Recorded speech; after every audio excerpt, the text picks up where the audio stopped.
Ever lost a precious conversation or needed to retrieve old messages on WhatsApp?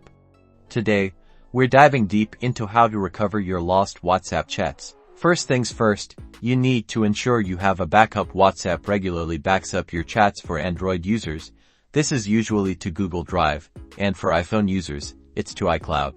If you're on Android, your backup is likely stored in Google Drive. You'll want to check if a recent backup exists. Go to your phone's settings, then Apps, find WhatsApp, and look for storage. You should not clear the cache or data at this stage. For iPhone users, your backup is in iCloud. You can check this in your iPhone settings, under your Apple ID, then iCloud, and ensure WhatsApp is toggled on. The key to recovery is to uninstall WhatsApp first. Don't worry, this won't permanently delete anything if you have a solid backup. Once uninstalled, press and hold the power button and tap Restart to refresh your phone.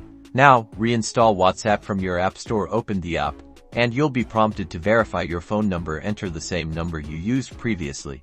After verifying your number, WhatsApp will automatically detect your backup. You'll see a prompt asking if you want to restore your chat history. Tap Restore. This might take a few minutes depending on the size of your backup. Once it's complete, tap Next, and all your old messages should be right there. And just like that, your valuable WhatsApp conversations are back. It's always a good idea to periodically check your backup settings to ensure you're protected. Don't lose another message. Happy chatting.